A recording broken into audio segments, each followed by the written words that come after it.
70% pour 100%. 70% pour 100%. 4 jours, là. Après ça, j'en fume une, puis après ça, j'arrête un autre 4 jours, puis... Moi, je te dirais, j'aime ça avoir des headrush. Moi, c'est comme la drogue gratuite. Tu sais, tu te dis, c'est pas vraiment gratuit. Là. C'est comme ils disent, c'est 4 jours à la fois. Ouais.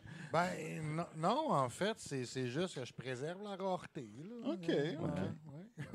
Fait qu'une aux 4 jours, ça veut dire quoi? 25 dans un paquet? Ça fait 1 an et demi sur un paquet? Écoute, Bon, ben, il est bombe au monde autour de lui, tu sais bien. j'achète plus de paquets. Ah! Tu sais, non, ça prend une situation de stress ou de l'alcool. Fait que, tu sais, rendu là, OK, mais pour vrai, ça fait mal, là. Tu le sais, là, le lendemain, là. Ah, ouais. Mais, ouais, non, c'est quand... J'aime autant pas arrêter comme ça. Comme ça, tu recommences jamais. Comme ça, quand j'ai le goût d'une cigarette, tu sais, je fais pas chier personne. Là, Ben, juste celui à qui t'as bombe. Ouais, ça dépend. Tu sais, souvent, c'est des amis. Ouais, mais tu sais, dans le fond, il t'en Le plaisir donne, de donner, Étienne. Ouais, non, Puis- des cigarettes, j'ai jamais aimé donner ça, moi. Puis, tu sais, quand tu tiens à 3-4 cigarettes par semaine top, là, tu sais, je veux dire, tu fais pas chier tant de monde que ça. Là. Fait que si tu gagnais la loto, là, Ouais. T'achèterais-tu tes propres cigarettes à ce petit cheap? Non, j'essaie de... Tu sais, bon, on va se le dire, là, même Tom Waits a arrêté de fumer, là. Je suis pas sûr que c'est si bon que ça pour la voix. Ah tu sais. non.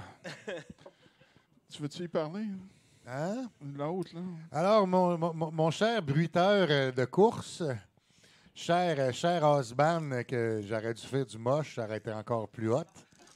Vas-y, mon homme.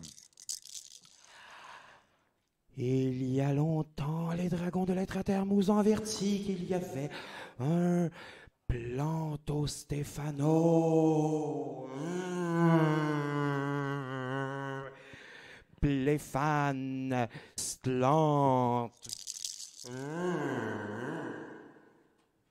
Give it up pour Stéphane. Ben, pour le house band. Pour Non, le- pour non, Stéphane, non, s'il pour vous plaît, Stéphane, pour s'il vous plaît, Stéphane. pour Ok, merci, Stéphane. merci. Stéphane, oui. première chronique ce soir? Oui, première chronique. Moi, j'ai Ben- trippé sur le concept. J'ai revenir comme chroniqueur. Alors voilà. Bon. Puis de quoi tu nous parles ce soir? Ben, des boys bands. Non, c'est pas vrai. non, mais je parle du rock, ce qui est vintage dans le rock, puis qu'est-ce qui pogne et qu'est-ce qui pogne pas. Et oui, j'ai apporté ma bière. Vous avez parlé de Kevin Parent. Je suis un peu parano de laisser ma bière sur la table. On n'a jamais parlé On de n'a Kevin pas mentionné Parent. son nom. On non? a juste Ouais. dit des affaires qu'il aurait faites. Ouais, c'était lui ou Corneliu. Fait que, Ouais, c'est arrangez-vous. ça. Ben, j'y vais. Quand donc, il y a lu, c'était le GHB, c'est ça? Ouais, mais je pense Ouais, qu'il mais est ça- grainé. non, ça, je l'ai laissé sur la table, mon GHB. OK. Parce que je suis guitariste moi-même dans le rock, mais je suis tellement pas le genre de guitariste qui joue sur le bord d'un feu, qui s'improvise pour jouer d'un party. Approche-toi bien du micro. D'ailleurs, ça m'énerve ceux qui insistent pour jouer sur le bord d'un feu d'un party. Je trouve que ça scrape un peu l'ambiance. Moi, j'ai joué une fois, par exemple. J'ai une mauvaise expérience, je l'avoue. J'ai joué une fois sur le bord d'un feu, mais tout le monde me disait d'arrêter parce que les pompiers essayaient d'éteindre la maison. Non, mais je suis pour la musique en public, là.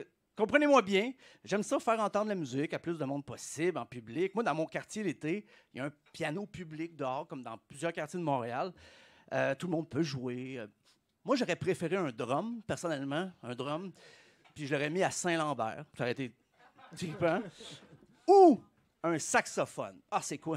Tout le monde se passe le saxophone, ça joue un après l'autre. De toute façon, dans mon quartier, il y a beaucoup de gens qui se promènent avec des bobos autour de la bouche, donc... vous avez compris que j'habitais Outremont.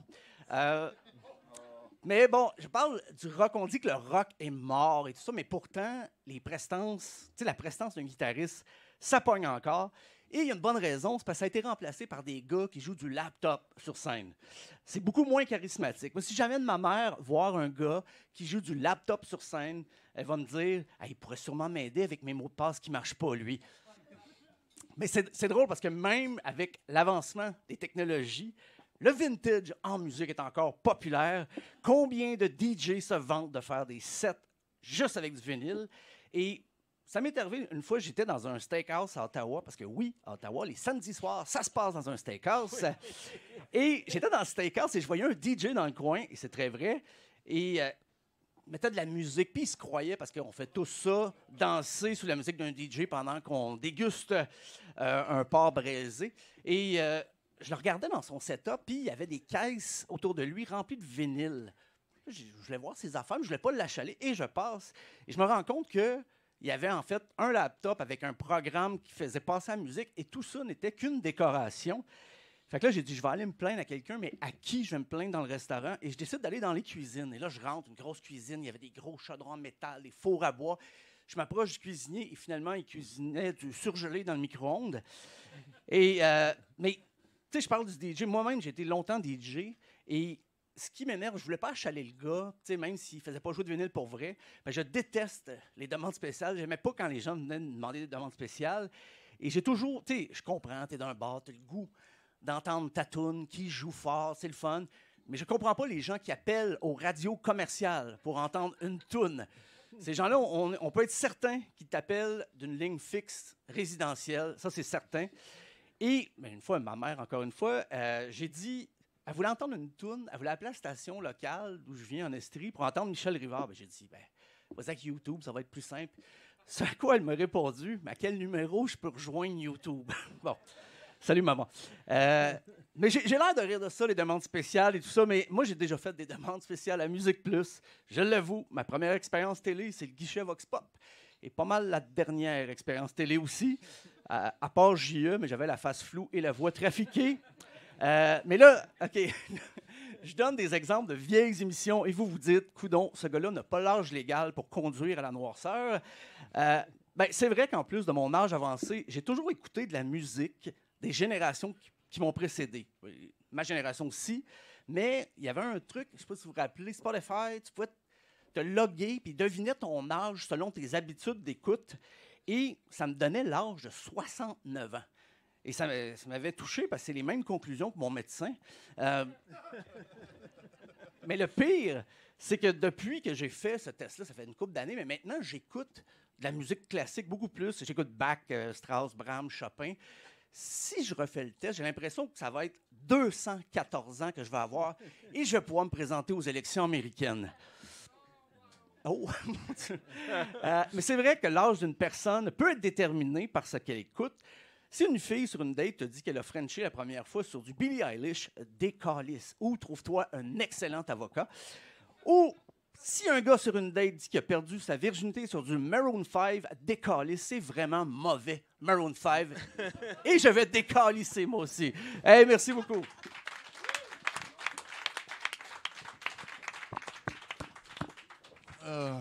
Merci, Stéphane. Je pense que tu vas pouvoir revenir. 70% pour 100%.